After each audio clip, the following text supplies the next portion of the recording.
Gracious God, may the words of my mouth, may the meditations of our hearts and our minds, even our spirits, may these be acceptable in your sight, O God, our rock and our Redeemer. Amen. Now, the sermon this morning comes with a warning. Many of you have heard this story, at least the beginning story, before, but I received a special request this week to share it again, and so here it goes. It was Saturday, the day before Mother's Day, and I was 11. For months, I had saved my allowance, giving up candy bars and baseball cards, very difficult, in order to get my mom a special Mother's Day gift, which I had seen in a store in town. It was the perfect plan. It had only one flaw. I was 11. And so I could not drive a car. And my father was away all day. With what I like to call blessed stubbornness, I thought to my 11-year-old self, it's such a short car ride. How long could it really take to jog down to the store?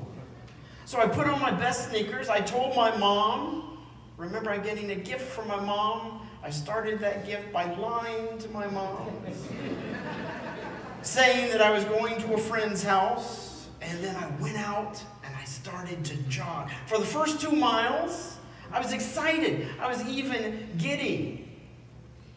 During the 3rd mile, I thought it funny how much shorter distances seem when you're driving in a car than when you're traveling by foot.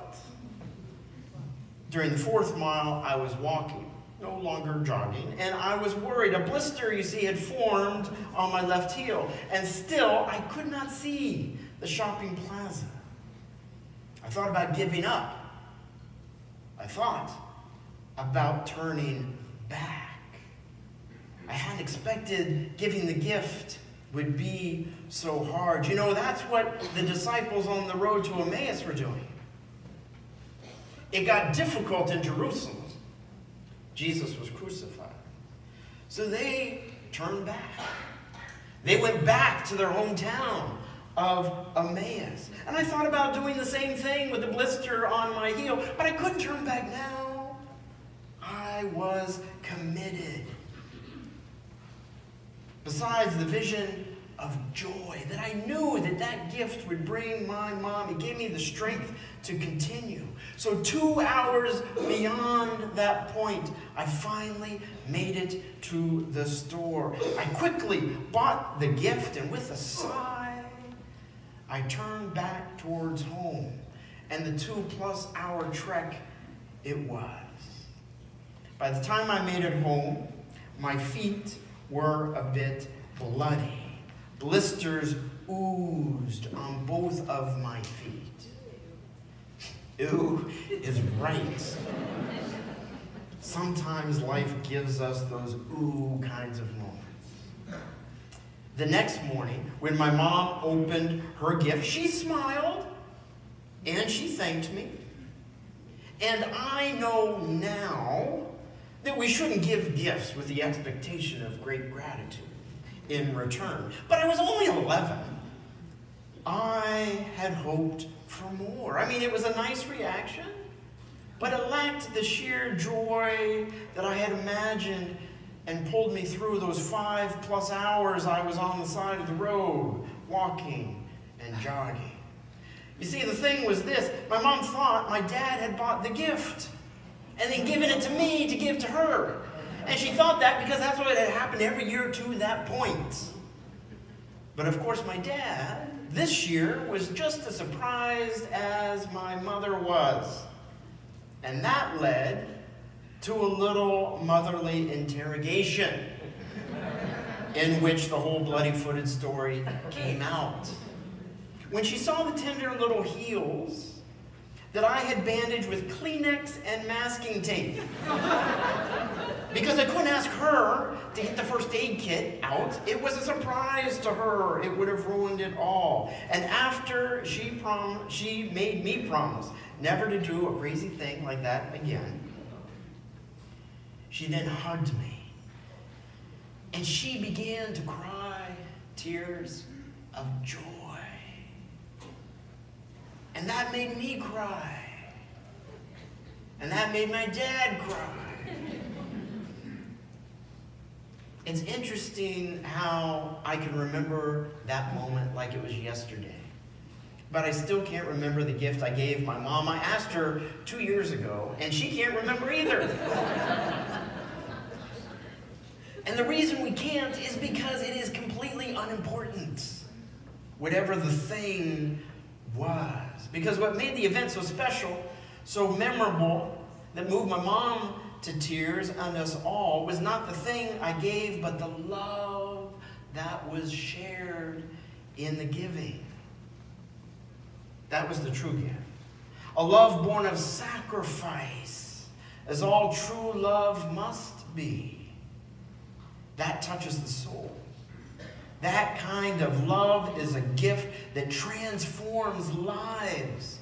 It heals hearts. It creates new life and lifts us into joy, not only for the one who receives it, but for the one who gives it and all who witness it. That is the story of our faith. The sacrificial love that Jesus gave us. Sacrifices made, limitations self-imposed, great lengths gone to, even to endure pain, in order to give the gift of love. That is not a bitter burden. That does not diminish us. It enhances us. That lifts us and others into the love and presence of God. Now, many a mother, although not all, know and live this kind of love. And so do others.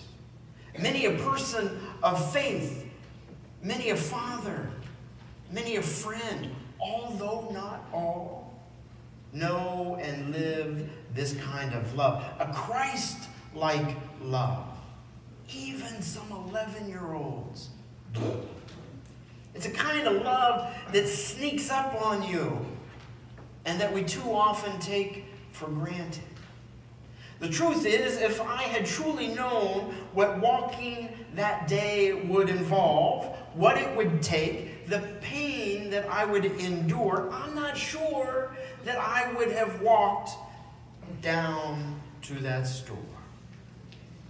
Neither am I sure that the disciples would have started to walk with Jesus if they knew what a life committed to sharing God's love would demand of them. But here's the thing. You see, we do know. We're not 11. And we've heard the rest of the story. We know how Jesus' earthly ministry ended before it began again. Knowing that, what will we choose to do with our lives? Will we walk with God anyway? Will we choose to live out a sacrificial, sometimes motherly, Christ-like love? I hope so. But wait, don't choose now. As an incentive, we've given every woman that has entered into the sanctuary a gift.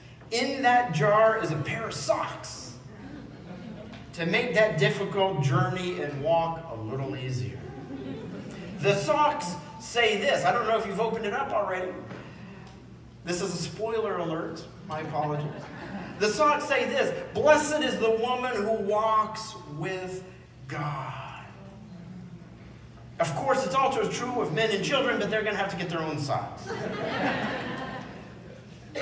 May these socks ask that you are receiving today, may this Mother's Day story of an 11-year-old child remind you that if you walk with God, if you choose to live a life of divine love, there will be great joy. And there will be pain. It will test your courage, your strength, your endurance in ways that you cannot now even imagine at the beginning of the journey. You will be asked probably by others to question your sanity. You may even question it yourself. You will certainly be asked to go further than you think you can, than you want to go. And at no doubt some point you may be tempted to stop, to simply give up, to turn around like those disciples on the road to Emmaus, but don't do it.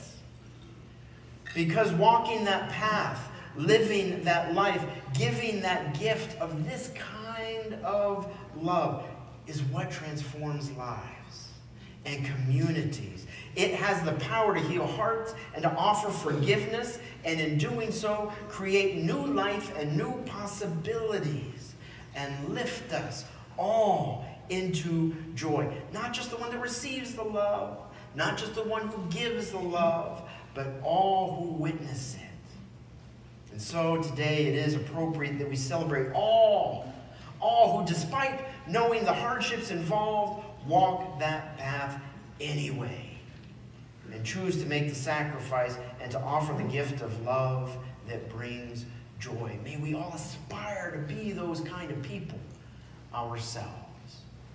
Amen.